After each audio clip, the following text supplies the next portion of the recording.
Hello guys, this is Maqsood Hussain. Welcome to SSC guide. आज का video बहुत ही खास होगा क्योंकि आज की इस वीडियो में हम लोग एज रेकनिंग वाले मुद्दे को उठाएंगे और साथ ही साथ समझाने की कोशिश करेंगे कि एज रेकनिंग में आ रहे किन समस्याओं का समाधान एसएससी को जल्द से जल्द करना चाहिए ताकि जो भी बच्चे इससे ग्रसित हो रहे हैं वो इस नाइंसाफ़ी से बच सके। दोस्तों, अगर आपके कोई भी डाउट्स हैं एसएससी सीजीएल की डेट ऑफ एज रेकनिंग को लेके तो इस वीडियो को ध्यान से देख लीजिए, सभी डाउट्स दूर हो जाएंगे। डेट ऑफ एज रेकनिंग क्या होती है? ये वो तारीख होती है जिससे आपकी उम्र कैलकुलेट की जाएगी। चलिए ये देखते हैं डिसाइड कैसे होती है। ये डिसाइड की जाती है डीओपीटी के सर्कुलर में जो रूल्स दिए गए हैं उनको ध्यान में रखते हुए। ये 1988 का सर्कुलर है। आगे बढ़ने से पहले एक बात ध्यान से समझ लें कि हम जब भी किसी एग्ज़ाम की बात करेंगे तो टायर 2 एग्ज़ाम की बात कर रहे होंगे। और दूसरी बात कि पॉलिसी बेस्ड एग्ज़ाम्स और डिलेड एग्ज़ाम्स में फ़र्क समझ लें। पॉलिसी बेस्ड एग्ज़ाम्स का अर्थ होता है कि सरकार की एक नीति है कि तय समय पर एक स्केड्यूल्ड टाइम पर हर साल वो ये एग्ज़ाम करवाएगी और साल दर साल चीज़ें ऐसे ही चलती रहेंगी। डिलेड एग्ज़ाम का सीधा सा मतलब है कि ये एग्ज़ाम अपने तय समय से कहीं आगे खिसक गया है, अपने स्केड्यूल्ड टाइम पर नहीं हो पा रहा है। अब बात करते हैं इसी डीओपीटी के सर्कुलर में जो पैराग्राफ नंबर 2 है, पॉइंट नंबर 2, वो क्या कहता है कि अगर कोई भी ऐसा एग्ज़ाम है जिसका टायर 2 साल के फर्स्ट हाफ में हो रहा है तो उसकी डेट ऑफ एज रेकनिंग यानी कि वो तारीख जिससे आपकी उम्र कैलकुलेट की जाएगी रखी जाएगी 1 जनवरी उसी साल की।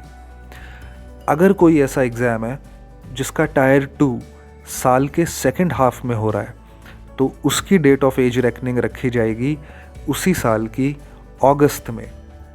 ये पॉलिसी बेस्ड एग्ज़ाम्स के लिए हैं। नीचे 3 एग्जाम्पल्स दिए गए हैं, एग्जाम्पल ए, एग्जाम्पल बी, एग्जाम्पल सी। आप एग्जाम्पल बी को देखिए। यहाँ पर यह कहता है कि अगर कोई ऐसा एग्ज़ाम है जिसका टायर 1 जो है वो 1988 में हो रहा है, टायर 2 जो है वो मार्च 1989 में हो रहा है, तो ऐसे एग्ज़ाम की डेट ऑफ एज रेकनिंग 1 जनवरी 1989 रख दी जाएगी। कुछ लोगों को लगेगा कि एसएससी का सीजीएल इस साल का कुछ ऐसा ही है कि इस साल नोटिफिकेशन आ रही है और अगले साल एग्ज़ाम हो रहा है, तो इसकी तारीख भी 1 जनवरी 2021 होनी चाहिए। दोस्तों, ये बिल्कुल गलत है। ये कैसे गलत है मैं आपको अभी बताता हूँ। आप ये सोचिए कि क्या पॉलिसी है जो एसएससी सीजीएल पे लगती है। आप पिछले 10 साल के एग्ज़ाम्स उठा लीजिए एसएससी सीजीएल के। नोटिफिकेशन, टायर 1, टायर 2, ये तीनों चीज़ें एक ही साल में सिमट जाती हैं। That is the normal schedule. Normal policy यही है कि उसी साल में नोटिफिकेशन आएगा, उसी साल में टायर 1 होगा, उसी साल में टायर 2 भी हो जाएगा।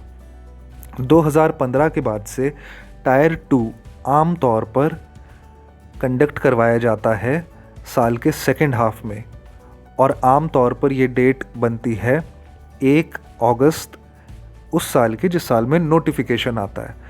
अब हम बात करेंगे पॉइंट नंबर 3 की।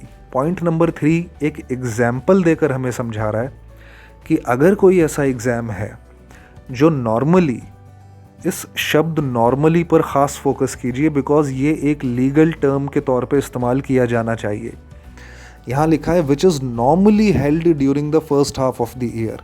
अगर कोई ऐसा एग्ज़ाम है जो आम तौर पर साल के पहले भाग में होता है, अगर ऐसा एग्ज़ाम डिले होकर साल के दूसरे भाग में खिसक जाता है तो उसकी डेट ऑफ एज रेकनिंग आगे नहीं बढ़ाएंगे। उसकी डेट ऑफ एज रेकनिंग हम 1 जनवरी ही रखेंगे क्योंकि वो साल के पहले भाग में हो रहा था उसका टायर 2, तो वैसे भी उसकी 1 जनवरी ही बनती है।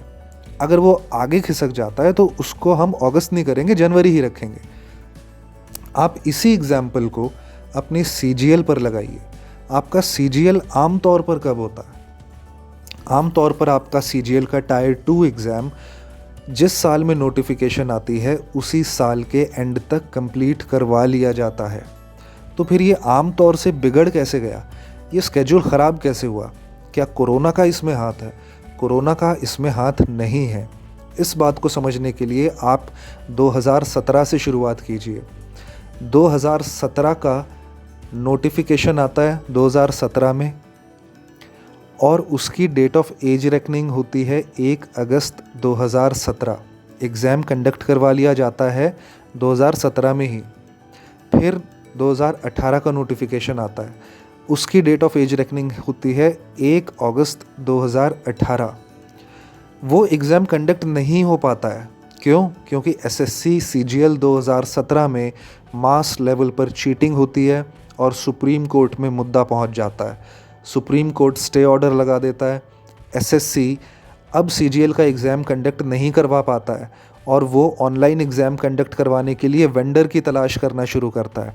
इस सारे प्रोसेस में इतना ज़्यादा टाइम लग जाता है कि 2018 का प्री एग्ज़ाम भी 2019 में होता है। और आम बहुत ही नेचुरल सी बात है कि अगर 2018 का प्री 2019 में हो रहा है तो 2019 पर तो फ़र्क पड़ना ही है। 2019 डिले हो जाता है, और जब उसकी नोटिफिकेशन आती है तो सीजीएल 2019 की नोटिफिकेशन में डेट ऑफ एज रेकनिंग 1 अगस्त 2019 रखने की बजाय एसएससी इसे 1 जनवरी 2020 रख देता है। यहीं से सारी गलतियां शुरू होती हैं।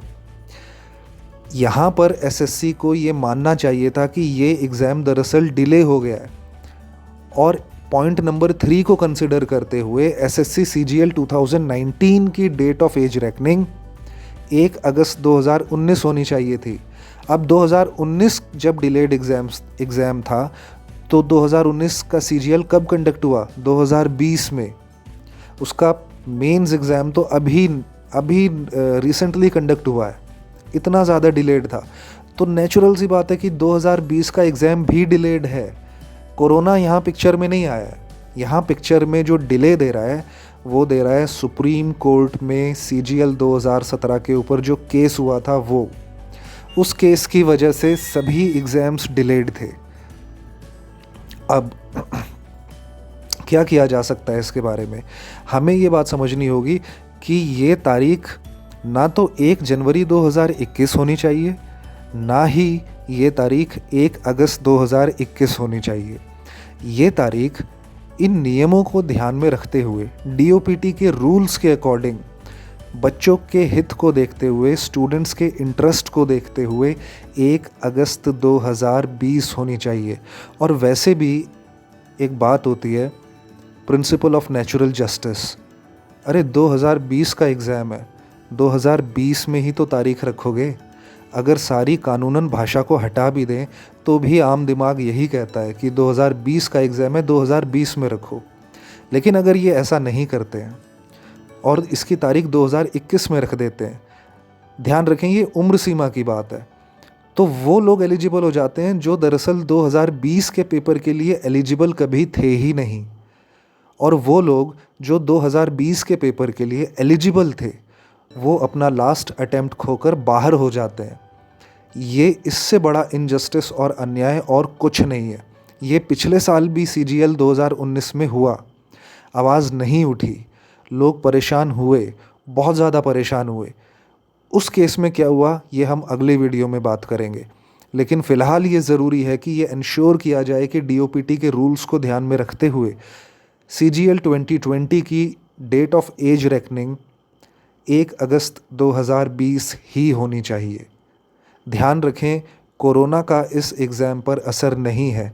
इस एग्ज़ाम पर जो डिले है उसकी जड़ 2017 के सीजीएल कोर्ट केस में छुपी हुई है। आई होप आपको ये टॉपिक समझ में आ गया होगा और इससे क्या-क्या प्रॉब्लम्स आ रही हैं उन स्टूडेंट्स को जिनकी ये आखिरी अटेम्प्ट है, आप बहुत अच्छे तरीके से समझ गए होंगे। Thank you.